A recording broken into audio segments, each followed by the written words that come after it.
Cajuru.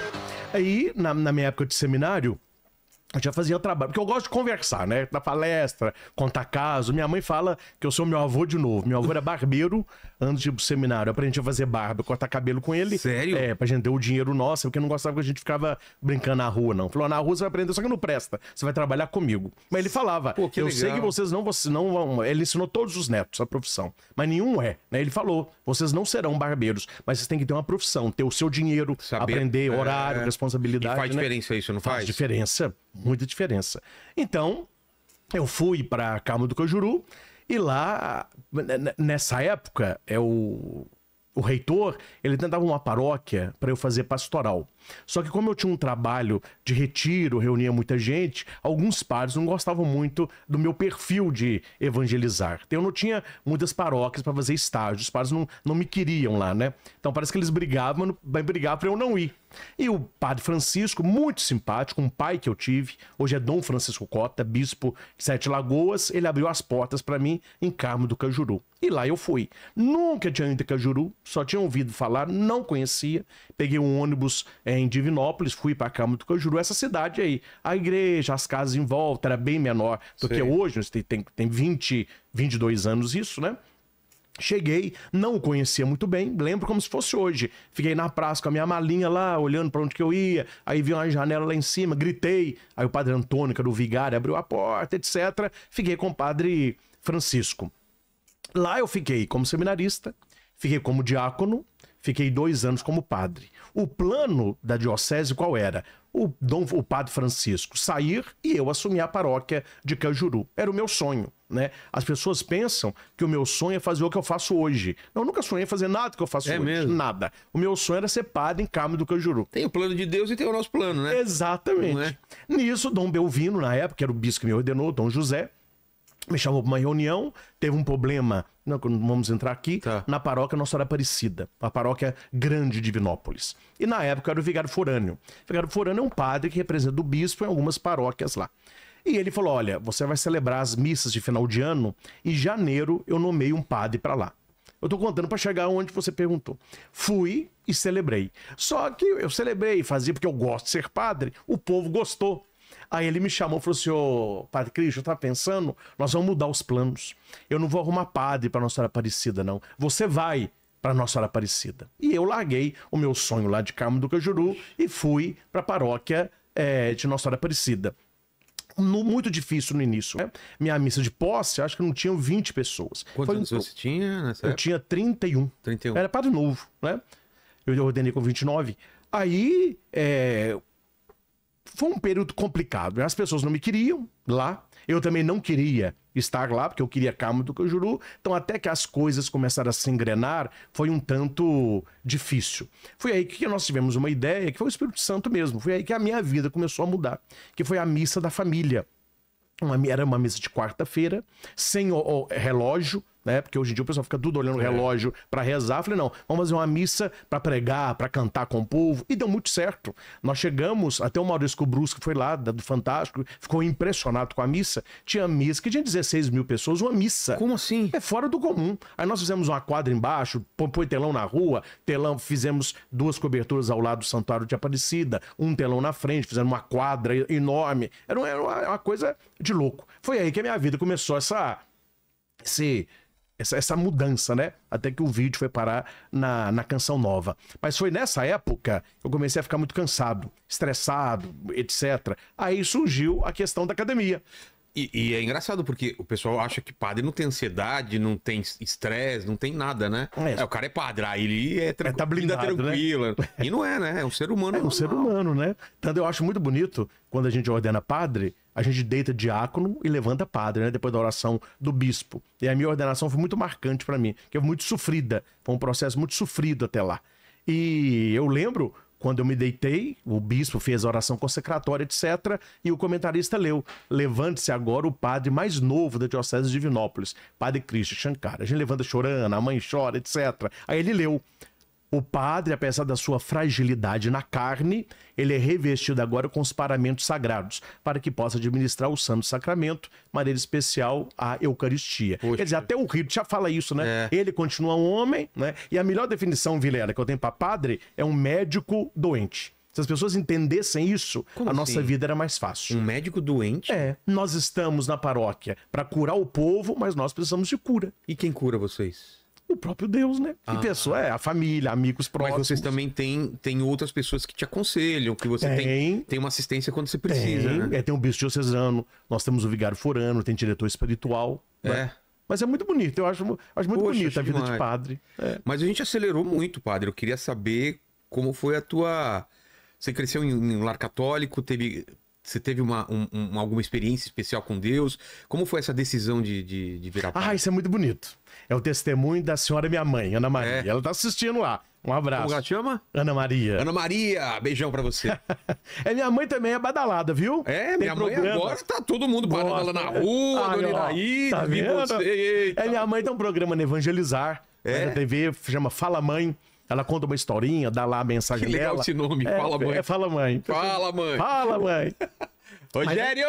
Fala Mãe. Fala Mãe. Mas a minha história, Vilela, eu acredito que começou, foi no coração de Deus mesmo. Porque minha mãe, ela teve na vida dela alguns períodos, né? Ela teve um período onde ela era de igreja, uma jovem de igreja. Ela teve um período que ela se perdeu com a separação do meu pai, não é? Mas se perdeu mesmo. Programa Felicidade com Homens. Foi um período que eu e meu irmão sofremos demais. E ela teve o período agora da conversão dela, que ela é Ana Maria, que as pessoas conhecem. Poxa. Já tem muitos anos, né? Uma pessoa de Deus. Mas quando a minha mãe namorava com meu pai, eles, né? Minha mãe de família católica, não tinha aquele namoro casto de castidade. Eles tinham relacionamento. Mas estava já próximo deles se casarem e a minha mãe se viu grávida. Aí eu apareci na história, né? Quer dizer, comeu o bolo antes dos parabéns, né? E ela chorando tudo, mas ela sempre com muita fé. Antes de contar pro meu pai e antes de contar pros pais dela, que ia ser, né, imagina 20 anos atrás, né? Se hoje, por mais liberal que estejam as coisas, a família, né, espera outra coisa. Então ela passou na igreja, ela foi rezar. E ela colocou a mão no sacrário para Deus acalmar o coração dela, que ela pudesse dar uma notícia. Porque ela falou que misturou os sentimentos. Era uma alegria muito grande, mas uma frustração, né? Que não era daquele jeito que ela pensou em deu o primeiro filho dela. Né? E ela estava rezando e ela fala que teve uma experiência mística. Não tem, a gente, em palavras é difícil, né? Mas ela conta que ela colocou a mão no sacrário e fechou os olhos. Quando ela fechou os olhos, ela viu um padre de cabelo preto, de costa, levantando uma hóstia. Ela não teve dúvida, era o menino que ela estava gerando.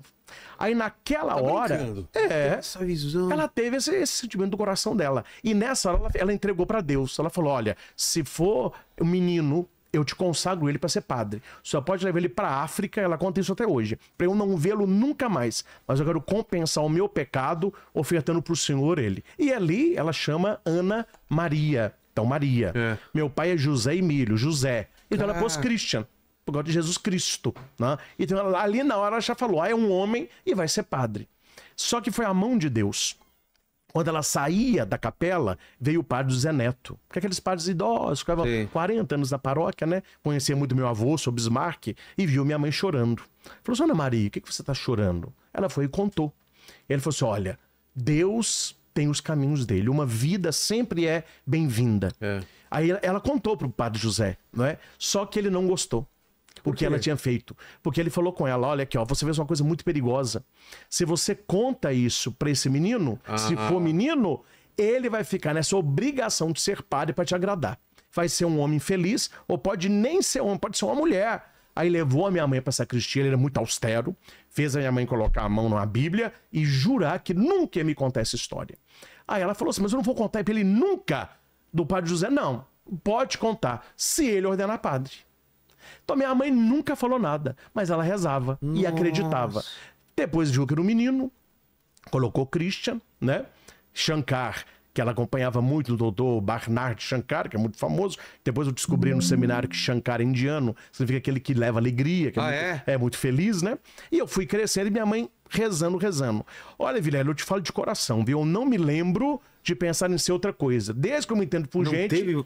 Não, eu quero ser padre. Brincava de missa com 7 anos. E o pau quebrava, viu? Porque eu punha suco de uva na taça e cortava lá as hóstias como se fossem fandangos. Meu irmão é o Samuel, era mais gordinho. Aí eu ia tomar banho, ela abria o sacrário, bebia o vinho, comia o salgadinho. Na hora da missa não tinha comunhão, aí o pau quebrava. Minha mãe, os pau padre brigando com os fiéis aí. E eu fui coroinha muito cedo.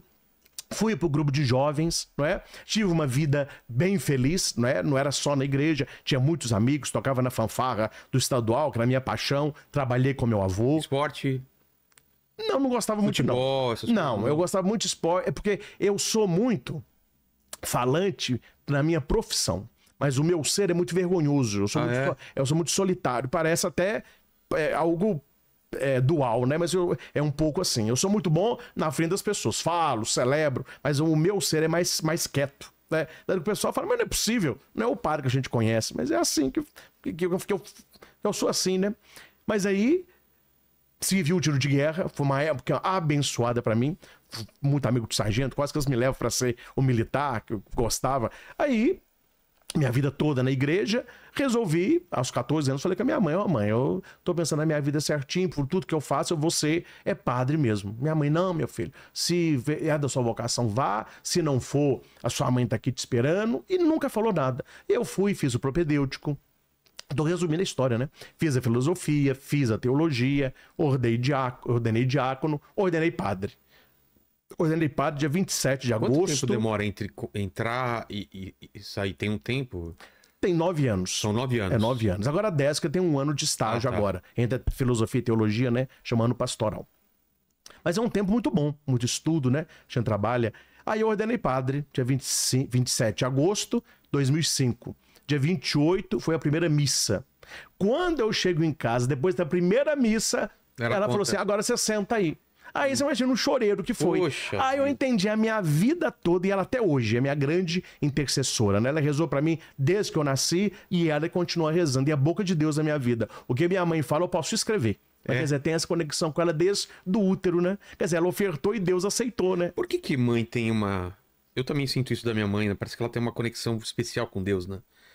O que ela fala, o que ela reza, parece que tem uma prioridade lá. Tem uma explicação pra isso? Porque a Bíblia fala que depois do amor de Deus, o amor que mais se assemelha a Deus é o amor da mãe.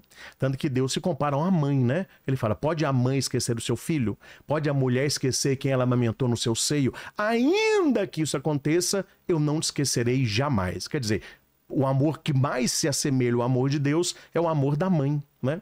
E não é só um laço, eu acredito nisso, não é só um laço sanguíneo, não, um laço espiritual mesmo. A mãe tem uma autoridade de Deus na nossa vida. E quanto mais a mulher é mulher de Deus, mais boca de Deus ela é para os filhos, né?